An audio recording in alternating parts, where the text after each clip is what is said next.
बिस्मिल्लाहिर्रहमानिर्रहीम। अस्सलामुअलैकुम स्टूडेंट, कैसे हैं आप? ठीक हैं। आज का जो हमारा लेक्चर है वो है सेकेंड ईयर बायोलॉजी से रिलेटेड, जिसका नाम है होम्योस्टेसिस। ठीक है, हम स्टार्ट करने वाले हैं अपना लेक्चर। आगाज़ करने से पहले मैं आपको ये बताना चाहूँगा कि किसी भी चैप्टर का जो आगाज़ है उसका एक नाम रखा जाता है, एक ख़ास नाम रखा जाता है। क्यों रखा जाता है उसका नाम? इसके पीछे भी एक वजह होती है। ठीक है, एज अ साइंस स्टूडेंट के लिहाज से आपको वो वजह, आपके जहन में ये सवाल आ जाना चाहिए कि इस चैप्टर का नाम क्यों है ये। तो स्टूडेंट, इस चैप्टर का नाम क्यों रखा गया है हम अभी पढ़ेंगे। होम्योस्टेसिस क्यों है, आया इस चैप्टर का नाम दूसरा भी रखा जा सकता था जिसके अंदर जो दूसरे टॉपिक्स वगैरह हैं।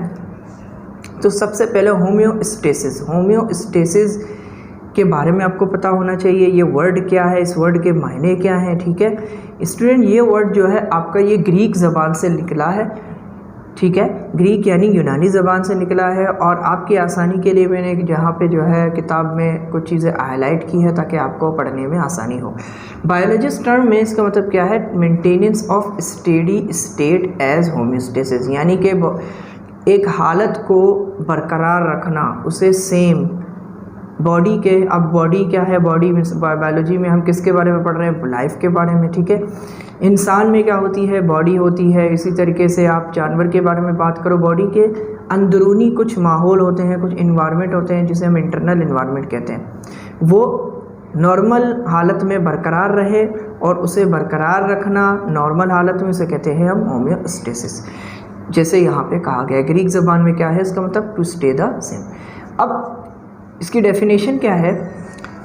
Set of regulatory mechanism which are involved in maintaining an organism internal environment within suitable limit। यानी कि एक ऐसा सेट है, एक ऐसा मैकेनिज्म है जो कि बार बार चेंज होता जाता है। रेगुलेटरी मतलब चेंज होना। ठीक है, जैसे कि आप पंखे की स्पीड है, पंखे की स्पीड को कम ज़्यादा करते हो, किसके ज़रिए? रेगुलेटर के ज़रिए करते हो।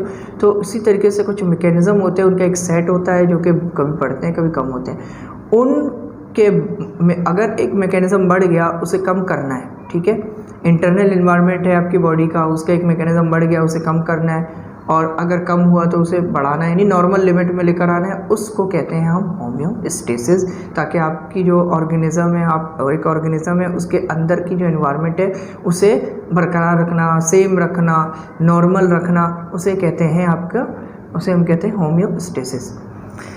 इसकी अच्छी मिसाल मैं ये दे सकता हूँ कि जैसे आपकी बॉडी है, उसकी नॉर्मल टेम्परेचर होती है 37 डिग्री सेंटीग्रेड। 37 से अगर कम हुआ तो भी क्या होगा? वो नॉर्मल नहीं होगा। ज़्यादा भी हुआ तो भी वो नॉर्मल नहीं होगा। तो उसे नॉर्मल रखने के लिए क्या होता है?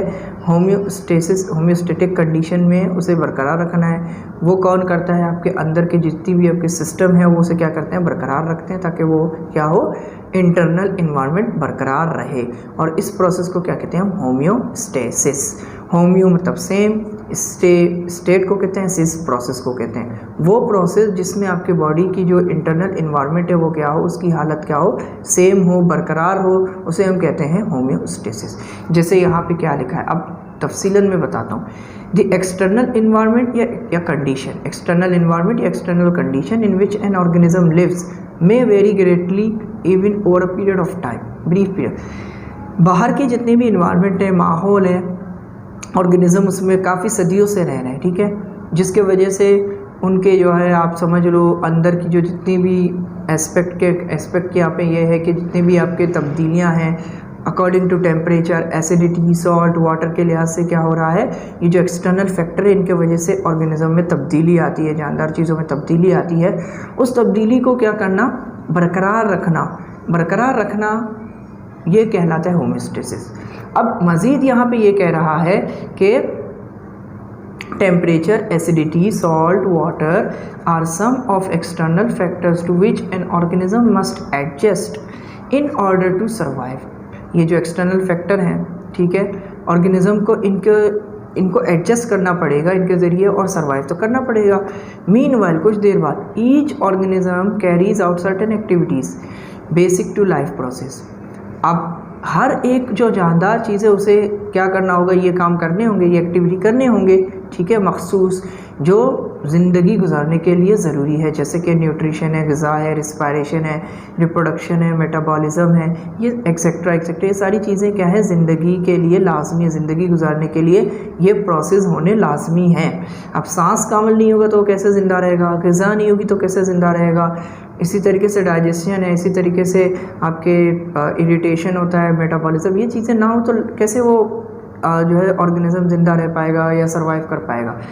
तो यहाँ पे लिखा है विच में produce some unwanted chemical substance, जैसे अब उसे किसी चीज़ की ज़रूरत जब होती है, यानी वांटेड सब्सटेंस की, जो नीडी है, जो ज़रूरतमंद है, तो उसी तरीके से जो अनवांटेड सब्सटेंस होते हैं, अनवांटेड केमिकल होते हैं बॉडी के अंदर, जिसे बॉडी को ज़रूरत नहीं होती तो उसे क्या करता है, वो बाहर फेंक देता है। ये भी एक प्रोसेस है। Thus organism in order to live, एक ऑर्गेनिज्म है उसे ज़िंदा रहने के लिए अपनी इंटरनल इन्वायरमेंट को क्या करना पड़ता है, मेंटेन करना पड़ता है, ताकि क्या हो, to face the harsh fluctuating external, ताकि वो क्या कर सके, मुकाबला कर सके बाहर की जितनी कंडीशन है ना, टेम्परेचर है, एसिडिटी वगैरह, जितनी भी इनके बाहर से एक्सटर्नल फैक्टर जितने भी हैं, वो जब आपके बॉडी के अंदर जाते हैं एक ऑर्गेनिज्म के, अगर वो तब्दीली लाते हैं तो उसको मुकाबला करना है, अपने बॉडी के एनवायरनमेंट को बरकरार रखने के लिए बाहर के जितने फैक्टर जब अंदर जाते हैं तो इस सिस्टम को बरकरार रखना एक ऑर्गेनिज्म के लिए ज़रूरी है। और जब वो बरकरार रहती है उस प्रोसेस को क्या कहते हैं हम, होम्योस्टेसिस। आगे बढ़ते हैं। अब यहाँ लिखा है इन्वायरमेंट। इन्वायरमेंट क्या, वर्ड इन्वायरमेंट से क्या मतलब है। द वर्ड इन्वायरमेंट किसका हवाला देता है, refers to the condition in which an organism live. Environment में क्या होता है, जानदार चीज़ें रहती हैं, ठीक है। जैसे पॉन्ड वाटर की बात करें, पॉन्ड वाटर में कौन है, अम्यूबा रहता है। टिश्यू फ्लूइड और सैप की बात अगर करें, वहाँ पे इस इन्वायरमेंट में कौन रहते हैं, हायर एनिमल और प्लांट रहते हैं, ठीक है। और इसी तरीके से टिश्यू फ्लूइड से अगर हम बात करें, सेल्स, सिर्फ और सिर्फ उन्हें जितने भी सब्सटेंस की ज़रूरत सिर्फ नहीं होती, यानी जिन चीज़ों की ज़रूरत है सेल को, टिश्यू फ्लूइड जितने भी हैं, से सेल को सिर्फ और सिर्फ जितने भी सब्सटेंस है उसकी ज़रूरत नहीं होती, बल्कि वो रिलीज़ भी करता है उन चीज़ों को जो कि उसे उन चीज़ों की ज़रूरत नहीं है, यानी अनवांटेड जितने भी सब्सटेंस है। उसी तरीके से जितनी केमिकल कंपोजिशन होती है जो टिश्यू फ्लूइड की, वो हमेशा चेंज होती रहती है, क्यों चेंज होती है, ताकि it must be kept constant और at least held at narrow limit if the cells continue to perform their vital activity। अब क्या मिसाल के तौर पर केमिकल कंपोजिशन का मतलब क्या, पीएच। अब स्टमक का पीएच अलग है, ब्लड का अलग है, और इसी तरीके से हर एक जो है टिश्यू फ्लूइड का पीएच अलग होता है। अगर उसकी जो पीएच है वो कम हुई या ज़्यादा हुई तो क्या होगा, उसकी यानी कि जो लिमिट है वो जो है ना ख़राब हो गई। अब उसे मेंटेन करने के लिए क्या चाहिए, उसे उस चीज़ को बरकरार रखने के लिए अपने अंदर उसे बरकरार रखने के लिए क्या करना पड़ता है, उसे बाकायदा एक्शन लेना पड़ता है ताकि मेंटेन रहे हालात। और अगर वो ये डिसीज़ की बात नहीं कर रहा, अगर नॉर्मल से थोड़ा सा हट के हो गया तो क्या करता है, हमारा ब्रेन क्या करता है, जो कंट्रोल सेंटर है वो मैसेज पहुँचाता है कि भाई इस अफेक्टर ऑर्गन में यहाँ पे जो सेल है इसकी लिमिट क्या हो गई है, वो ख़राब हो गई है। तो वो क्या करते हैं, कुछ केमिकल रिलीज़ करते हैं, रिलीज़ करने के बाद उसकी पीएच वापस सही हो जाती है। अब इसकी जैसे मिसाल में दे दूँ, हम खाना खाते हैं, हम खाना जब खाते हैं, ब्रेकफास्ट करते हैं, ब्रेकफास्ट के बाद ब्रेकफास्ट से लेकर लंच तक वो खाना क्या होता है, कुछ एब्जॉर्ब हो जाते हैं, कुछ अनवांटेड सब्सटेंस हमारे जो है ना रिलीज़ हो जाते हैं बॉडी से, यानी एक्सक्रीट आउट हो जाते हैं, निकल जाते हैं, एलिमिनेट हो जाते हैं, और कुछ चीज़ें एब्जॉर्ब हो जाती हैं ब्लड में और वो हमारे कारआमद होती हैं। सही है, ये काम कौन कर रहा है, और उस अंदर हमारे जो इंटरनल इन्वायरमेंट है वो बरकरार कौन रख रहा है, इसे होम्योस्टेसिस। इसी तरीके से पीएच है। और टेम्परेचर की बात मैं करूँ, अगर फॉर एग्जांपल विंटर सीज़न होता है, विंटर सीज़न में हमें क्या चाहिए, सर्दियों में हम गर्म कपड़े पहनते हैं ताकि क्या हो, हमारी बॉडी की जो इंटरनल इन्वायरमेंट है वो बरकरार रहे। और गर्मियों में हम क्या करते हैं, नरम मुलायम कपड़े पहनते हैं ताकि क्या हो, हमें गर्मी ना लगे, पसीना ना आ जाए। पसीना आएगा तो हमें क्या हो जाएगी, डिहाइड्रेशन होगी, कमज़ोरी होगी। इसी तरीके से ये हमें बता रहा कौन है, हमें कंट्रोल सेंटर बता रहा है, हमें हमारा ब्रेन बता रहा होता है, ताकि हम क्या करें, अपने बॉडी को अपने माहौल के मुताबिक क्या करें, सरवाइव कर सके उसके ज़रिए और गुजार सके ज़िंदगी। सो आगे बढ़ते हैं हम। कुछ आपके जो इम्पोर्टेंट एस्पेक्ट्स हैं जो कि इंटरनल इन्वायरमेंट को क्या करते हैं, जिन्हें कांस्टेंट रखते हैं, तो जिसमें सबसे पहला नाम है ऑस्मो रेगुलेशन का।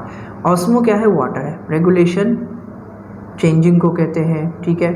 और ऑस्मो वाटर क्यों है, फॉर एग्जांपल आपके बॉडी के अंदर 75% क्या है, वाटर है, सही। हर एक सेल 75% वाटर उसके अंदर मौजूद होता है। तो वाटर की जो है ना ज़रूरी होती है, वाटर प्रेजेंट होना। वाटर अगर कम हो जाए, सॉल्यूट ज़्यादा हो जाए तो क्या हो गया, ये भी यानी अनबैलेंस हो गया। और अगर फॉर एग्ज़ाम्पल वाटर ज़्यादा हुआ, सॉल्यूट कम हुआ, तो ये भी क्या होगा, अनबैलेंस होगा। तो क्या होगा, हमें ऑस्मो रेगुलेशन को बरकरार रखने के लिए क्या करना पड़ता है, दोनों चीज़ें बैलेंस करनी पड़ती हैं, वाटर और सॉल्यूट। ये चीज़ तो मैंने पहले आपको बता दी। अब ऑस्मो रेगुलेशन की डेफिनेशन क्या है, regulation of osmotic pressure. Cell की जो ऑस्मोटिक प्रेशर होती है, प्रेशर आपको पता है दबाव को कहते हैं, ऑस्मोटिक मतलब ऑस्मोसिस। सेल की जो ऑस्मोटिक प्रेशर है उसको रेगुलेट करना, ठीक है। रेगुलेट मतलब अगर ज़्यादा है तो कम करना, ताकि उसकी बैलेंस हो जाए। कम है तो उसे बरकरार रखने के लिए उसको इतना चाहिए ज़्यादा करना, जैसे कि अगर 1.4 है, 1.6 है, 1.6 है, 1.4 हुआ तो उसे क्या करना है, उसे बढ़ाना होगा 1.6 तक। अगर 1.4 है उसकी बैलेंस 1.6 है तो क्या करना पड़ेगा, कम करना पड़ेगा। ये रेगुलेशन होती रहती है ताकि मेंटेन हो। तो regulation of osmotic pressure of cell determine by relative concentration of solute and water.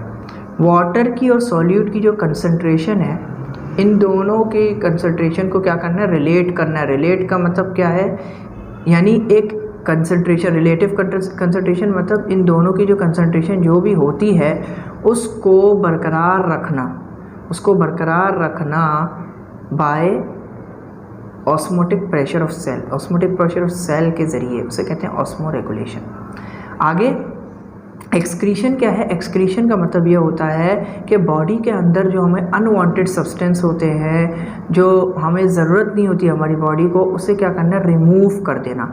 उस प्रोसेस को कहते हैं एक्सक्रीशन। जैसे कि रिमूवल ऑफ एक्सेस मतलब जो ज़्यादा होते हैं, अनवांटेड सब्सटेंसेस या सब्सटेंसेस अनवांटेड और टॉक्सिक मेटाबॉलिक बाय प्रोडक्ट, जो जहरीली चीज़ें होती हैं, जहरीले जो है ना सब्सटेंसेस होते हैं जो बॉडी के लिए क्या होते हैं, ज़्यादा हार्मफुल होते हैं या डेंजरस होते हैं, जो बॉडी को नुकसान पहुंचाते हैं, तो वो क्या होते हैं, वो उन बॉडी को उनकी ज़रूरत नहीं होती तो वो क्या होते हैं, बाहर निकल जाते हैं। इस प्रोसेस को क्या कहते हैं, एक्सक्रीशन। और इस सिस्टम, ये जो सिस्टम काम कर रहा होता है इसे हम कहते हैं एक्सक्रीटरी सिस्टम।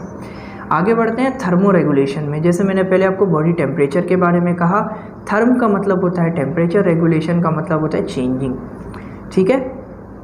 अब यहाँ पे क्या होगा, regulation of temperature up to a tolerable limit. Tolerable का मतलब क्या है, जो आपका नॉर्मल लिमिट होता है बॉडी का, जिसमें बॉडी सरवाइव करती है, ठीक है, जिसमें हम ज़िंदगी बसर कर सकते हैं, जो एक इंसान का जिस्म हो, चाहे प्लांट का हो, चाहे एनिमल का हो, ठीक है, तो उसमें हर एक में थर्मो रेगुलेशन, एक्सक्रीशन या ऑस्मो रेगुलेशन होता रहता है। आगे बढ़ते हैं। अब सवाल ये पैदा होता है स्टूडेंट, इन सब को जाहिर सी बात है, अगर फॉर एग्जांपल एक ऑर्गन है या एक आपके बॉडी के अंदर इंटरनल इन्वायरमेंट है, वो अगर चेंज हो रही है तो उस चेंज को बता रहा कौन है, कुछ ना कोई बता रहा होता है। तो वो कौन है, वो कौन सा प्रोसेस है या कौन सा सब्सटेंस है, उसे क्या कहते हैं। हम आगे पढ़ते हैं इसी के बारे में कि आखिर बताता कौन है कि भाई ये चीज़ ख़राब हो रही है, आप इसे सही करो। तो आगे आपको बताया जाएगा feedback system, control feedback system. एक सिस्टम आता है जिसे हम कहते हैं फीडबैक। फीडबैक का मतलब होता है कि एक ऑर्गन है जो इफ़ेक्ट हो चुका है, ठीक है, वो जब वहाँ पे असर हो रहा होता है तो उसका वापस चला जाना, ब्रेन के ऊपर, और ब्रेन क्या करती है, वहाँ से रिप्लाई करती है। रिप्लाई का मतलब होता है फीडबैक, बैक का मतलब वापस, ठीक है। फीड का मतलब यानी कि वहाँ से फीड, जैसे कि फीडिंग मतलब हम क्या कहते हैं, जैसे आप बचपन में जो बच्चे होते हैं उन्हें फीड कराते हैं ना, पिलाते हैं, तो उसको सरवाइव करवाने के लिए क्या करते हैं, वो चीज़ें पहुँचाता है केमिकल, कौन, कंट्रोल सेंटर। तो उसको नॉर्मल रखने के लिए उस सिस्टम को क्या कहते हैं, फीडबैक सिस्टम, और इस कॉन्सेप्ट को कहते हैं कॉन्सेप्ट ऑफ फीडबैक। अब दो प्रोसेसों में क्या होता है, ये रेगुलेशन होती है। सबसे पहले इंटरनल एनवायरनमेंट, ठीक है, और कंट्रोल सिस्टम। तो दो किस्म के फीडबैक सिस्टम होते हैं आपके पास। सबसे पहले आता है नेगेटिव और दूसरा आता है पॉजिटिव।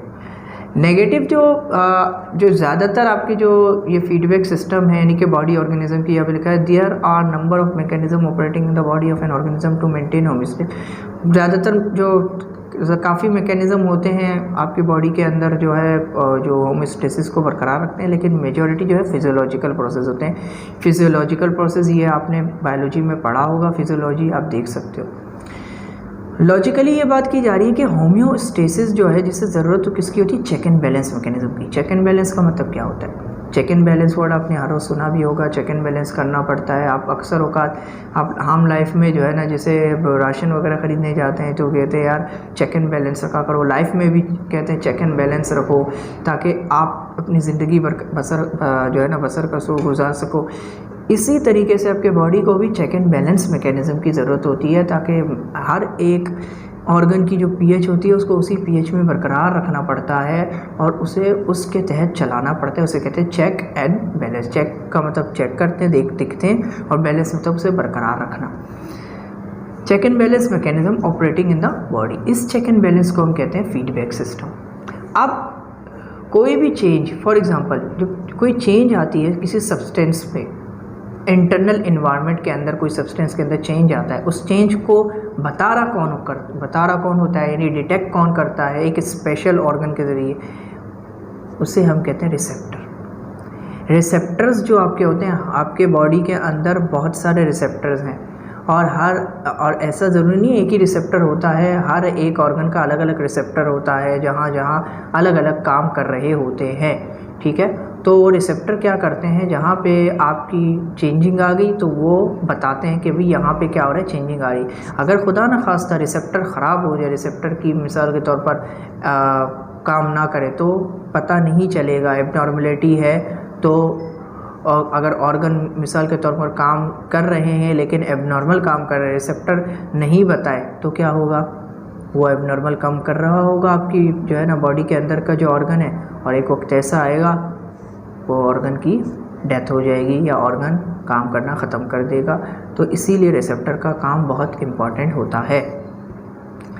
जब रिसेप्टर ये बता रहा होता है ना, तो वो इमीडिएटली क्या करता है, कंट्रोल सेंटर को बताता है, ठीक है। कंट्रोल सेंटर क्या है आपके ब्रेन में, brain in case of higher animal, ठीक है। फिर ब्रेन क्या करता है, ब्रेन जो है डिसाइड करता है उस अप्रोप्रिएट मतलब जिस जगह पे जो मसला है, जिस जगह पे जो मसला है वहाँ पे इंस्ट्रक्शन पहुँचाता है according to some other organ, जिसे कहते हैं इफेक्टर, यानी कि जिस ऑर्गन में जहाँ मसला है। इसकी मैं एक मिसाल दूँ आपको, इफेक्टर ऑर्गन को हम टारगेट ऑर्गन भी कहते हैं, ठीक है। तो आपकी उंगली है, आप जब कोई भी एक गर्म चीज़ को टच करते हो तो फ़ौरन आप हाथ हटाते हो, ठीक है। क्यों? क्योंकि जब आप हाथ रखते हो वो इमीडिएट रिस्पॉन्स कहाँ जाता है, कंट्रोल सेंटर में। रिसेप्टर बताता है, ठीक है, रिसेप्टर ने डिटेक्ट किया और रिसेप्टर ने पहुंचा दिया सिग्नल कंट्रोल सेंटर पे। जो सेंसरी आपके होते हैं, रिसेप्टर सेंस कर रहे होते हैं, तो वहाँ पे जैसे कंट्रोल सेंटर में चला जाता है, कंट्रोल सेंटर यानी जो ब्रेन है, ब्रेन पैगाम पहुँचाता है मोटर न्यूरॉन के ज़रिए, ठीक है। मोटर, ये सारे न्यूरॉन्स होते हैं। तो वो क्या करता है, वो डायरेक्ट कहता है उंगली को, यानी कि सिग्नल पहुँचाता है कि आपको वहाँ से अपनी उंगली हटानी है, क्योंकि वो चीज़ आपके लिए हार्मफुल है या आपको जला देगी। तो आप क्या करते हो, माइक्रो सेकंड में अपनी उंगली हटा देते हो। ये सारे क्या है, फीडबैक सिस्टम है। और रिसेप्टर क्या कर रहे हैं, डिटेक्ट करा रहे हैं, बता रहे हैं। अगर नहीं होता तो उंगली क्या करते आप, वहीं पे टच हो नहीं देते, तो क्या होता है, एक वक्त ऐसा आता आपकी जो उंगली है उसकी स्किन भी जल जाती, फिर आगे बहुत सारे मसाइल हो जाते। तो ये एक यानी कि विच कह रहा भी है which could play its vital role in bringing the target substance back to normal. जो आपका टारगेट सिस्टम है यानी टारगेट ऑर्गन है उसे नॉर्मल वापस लाने के लिए ये काम बहुत इम्पॉर्टेंट है और ये इम्पॉर्टेंट काम अदा करते हैं। आगे बता रहे हैं it has been observe that there could be negative as well as positive feedback. सही है।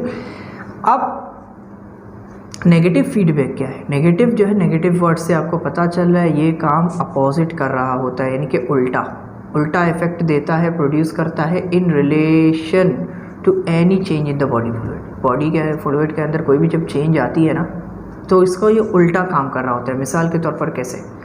As a consequence of eating sweets या कैंडीज। जब आप मिसाल के तौर पर मीठी चीज़ खाते हो, ठीक है, तो होता क्या है, the level of glucose is raise.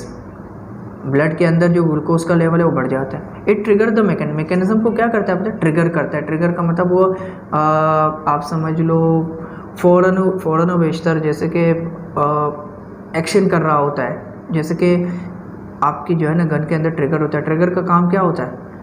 वो इंस्ट्रक्शन देता है जैसे गोली को वो निकल जाए। तो ये मैकेनिज्म को क्या करते हैं? ट्रिगर करते हैं। ट्रिगर करने के बाद फिर क्या होता है? Which decrease the blood glucose back to normal. Glucose raise हुआ ना, ग्लूकोज रेज हुआ। ग्लूकोज जब रेज होता है तो ये क्या करते हैं? रोक देते हैं मैकेनिज्म को। रोकने के बाद उस ब्लड ग्लूकोज के लेवल को कम करते हैं। कम करने के बाद उसे नॉर्मल लिमिट में लेकर आ जाते हैं। ठीक है। इसकी एक अच्छी मिसाल आपके पास इंसुलिन की भी है। ठीक है। इंसुलिन और ग्लूकागॉन। इंसुलिन क्या करता है? ग्लूकोज के लेवल को कम करता है।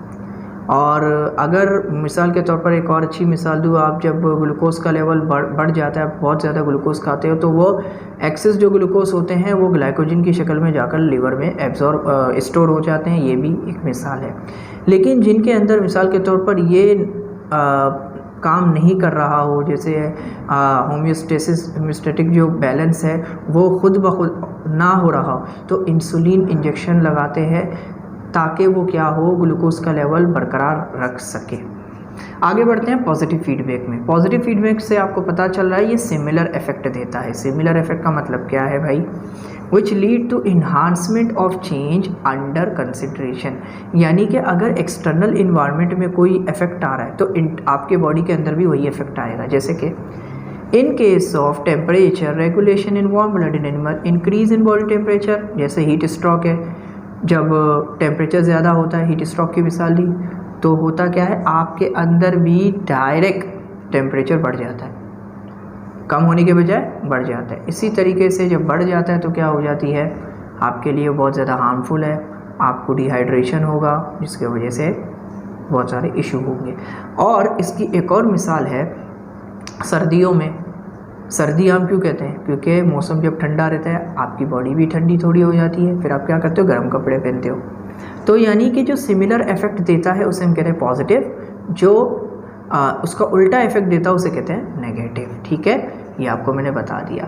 तो स्टूडेंट, आज का ये मेरा लेक्चर था। अगर आपको पसंद आया मेरा लेक्चर सेकेंड ईयर बायोलॉजी का ये टॉपिक, तो प्लीज़ मेरा जो चैनल है जिसका नाम एजुकेशन टॉक है उसे सब्सक्राइब कीजिएगा, लाइक कीजिएगा और कमेंट करना मत भूलिएगा। आखिर में ये बोलूँगा मैं कि sorry to upload the video, जो कि थोड़ा म्यूटेड था और वो मेरी गलती थी। माइक में थोड़ा इशू नहीं था, पिन में थोड़ा इशू था। इंशाल्लाह ताला अगली बार ऐसा नहीं होगा। और मैं हर रोज़ ऐसे एक टॉपिक के लेक्चर जो है ना, ख़ासकर 3 दिन बायो के देता जाऊंगा ताकि आपको लोगों के लिए आसानी हो। मुझे इजाज़त दीजिएगा। अस्सलाम वालेकुम, अल्लाह हाफिज़।